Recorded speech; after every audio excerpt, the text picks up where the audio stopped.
with Sarah Eves, the Liberal Party candidate in the riding of Central Okanagan, Similkameen and Nicola. Sarah, welcome to the campaign. Your first political campaign. Why have you decided to throw your hat in the ring now? Well, as you may know, I'm a teacher and I've been working in Logan Lake, and over the last decade I noticed changes within my classroom once the child tax benefit changes came through in 2016, with less kids needing granola bars out of my desk, which made me start paying a bit more attention to politics. And then as time continued to pass, I really noticed how good social programs, we were growing the economy, but we were also, kids in my class were getting more supports at home because there was a bit more money. So I decided I really wanted to be part of a process that will continue to look at growing our economy, but also make sure those that need it the most are going to get the support they need. And I decided to put my hand up and say I'm going to do that for, you know, the people in my community that need it. Why the Liberal Party? Because I believe they understand the concept of balance. They understand that we need to grow the economy. We need to protect vulnerable people, but we also need to protect the environment. So it's not that we do just one thing, rather we work on all three of them, well, and more, but at the same time. And I just feel their policies are realistic and they're bold and they really allow us to really meet what I believe is our key responsibility, social responsibility to each other. So that's why Liberal. You talk about growing the economy. Through COVID, of course, we've seen the economy dip and pick up and dip and pick up. The Liberals have taken a lot of flack over the way they have handled the pandemic economically. Your comments? Well, the reality is the supports that were rolled out initially to help individuals really kept people in their homes. I know many people that if you wouldn't have had CERB, they would have lost their homes or not been able to feed the families. I've also heard from businesses that are concerned things were rolled out too quickly or not quick enough. I think hindsight gives us a bit of what I would have done if I was there, but it was an emergency situation, so there are issues.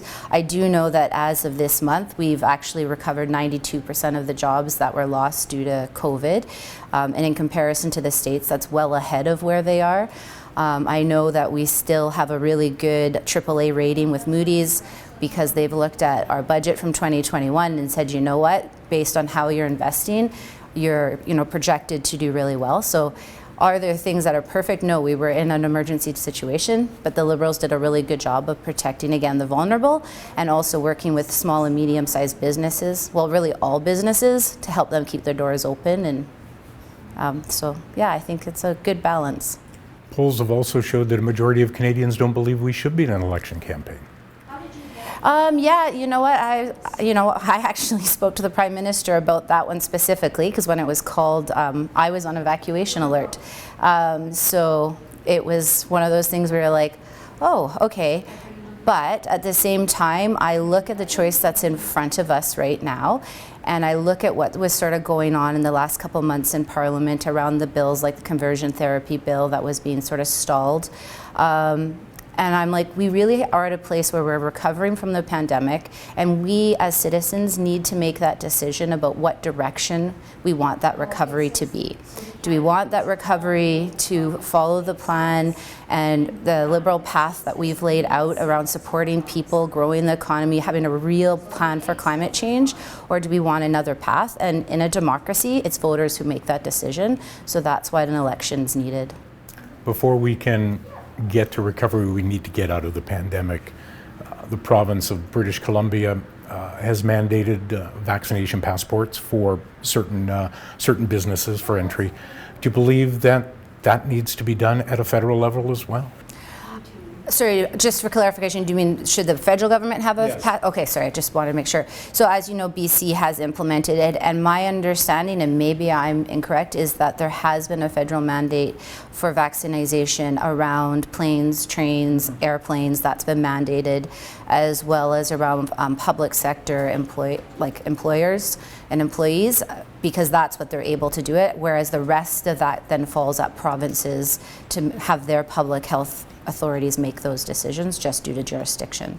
You're vaccinated, obviously. Yep, I had my 2 vaccinations as soon as I could get them. I'm a teacher, so having them just helps me, work with my students who couldn't be well, some of them couldn't be vaccinated due to age, so. And you believe everybody should be as well?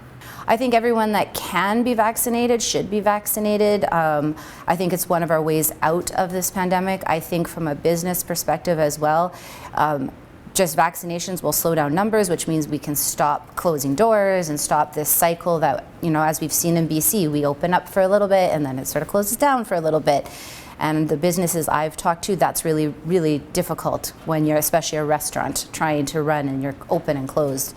So I think by all of us getting vaccinated, we will get to a place where we can go back to as normal as possible and keep those doors open, and that benefits everybody. You've had a chance to go through this rather large riding of yours, which encompasses a very large area. What are you hearing from the constituents as to what their major concerns are?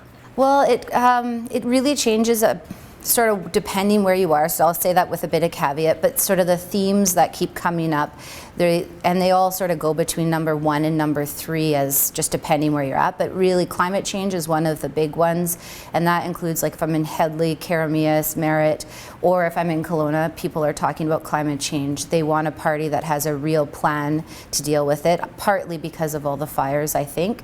Housing affordability is sort of the next comes up again. Doesn't matter if you're in Princeton, doesn't matter, just how do we work as a society to address the housing crisis that we're in, and that it needs a systemic approach rather than just sort of piecemeal together. And then the third one is around sort of social issues, mental health, homelessness, the vulnerable people needing support. That sort of is also coming up a lot in this riding. I want to give you an opportunity to look at your constituents, look into the camera, and give your best pitch. Why should they put a check mark beside Sarah Eves on September 20th? I think you should put a check mark beside Sarah Eves because I am out there listening to people and I'm getting stuff done.